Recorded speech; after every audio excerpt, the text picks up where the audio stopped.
साला ये दुख का खत्म नहीं होता बे।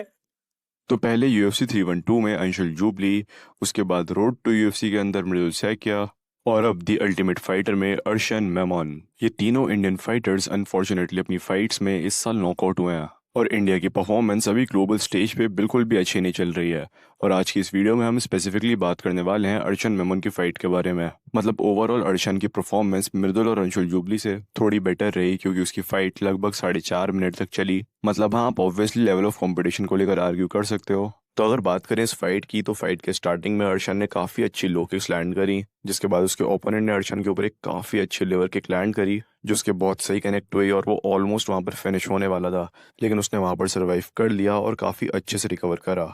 जिसके बाद फाइट वापस स्ट्राइकिंग पर आई और यहाँ पर अर्शान ने अपने ओपोनेंट की चिन पर एक काफ़ी अच्छा लेफ्ट हुक कनेक्ट करा, जिसने उसके ओपोनेंट को स्लाइटली वॉबल भी करा। लेकिन अर्शान ने यहाँ पर अपना सारा गार्ड और डिफेंस अबैंडन करके अपने ओपोनेंट के ऊपर वाइल्डली स्विंग करने को डिसाइड करा, जो कि बिल्कुल भी एक अच्छा आइडिया नहीं था। और अगर बात करें इस फाइट के फिनिशिंग सीक्वेंस की, तो यहाँ पर ही अर्शान ने सारी गड़बड़ करी है। उसने अपना गार्ड अबैंडन करके अपने ओपोनेंट को टॉन्ट करा, जिसपे उसके ओपोनेंट ने उसको एक क्रॉस मारा, फिर उसके ओपोनेंट ने उसको एक लेफ्ट हुक मारा और अर्शान का गार्ड अभी भी नीचे है, फिर उसको एक राइट हुक पड़ा स्ट्रेट ऑन द चिन।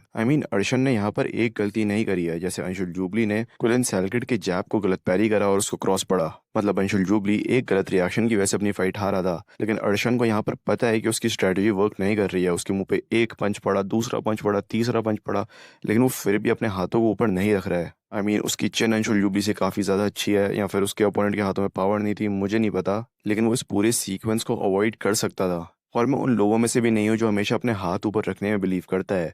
अगर तुम्हारा गार्ड नीचे है तो तुम फिर भी पंचेस को काफ़ी अच्छे से डिफेंड कर सकते हो अपनी हेड मूवमेंट और फुटवर्क का यूज़ करके। लेकिन अर्शन ने यहाँ पंचेस को डिफेंड करने के लिए कुछ भी नहीं करा।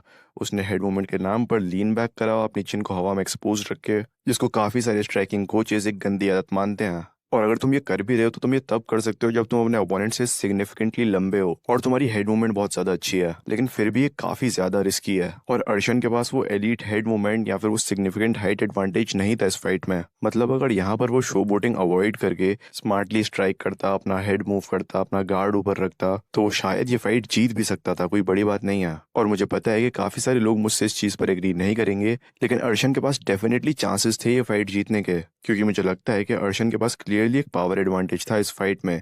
तो उसको बस एक अच्छा कॉम्बिनेशन चाहिए था अपने ओपोनेंट को नॉकआउट करने के लिए, और वो उस कॉम्बिनेशन को लैंड भी कर देता अगर वो इतना वाइल्ड होकर अपने पंजेस को टेलीग्राफ ना करता। तो आई थिंक कि हमें इस फाइट से सीखने को मिला कि भाई फालतू की शो बोटिंग मत करो।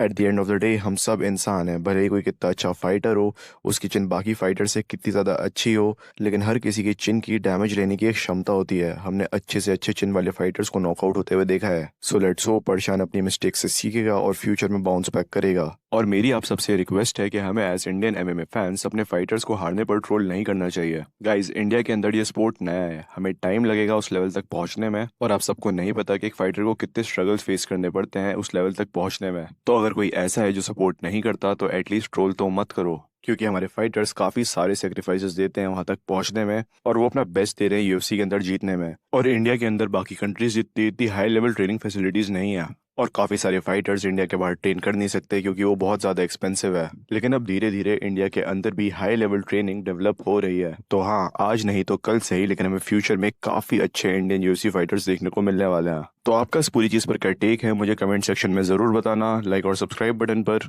किक मारो या पंच, मुझे नहीं पता, क्लिक हो जाना चाहिए। Thank you for watching.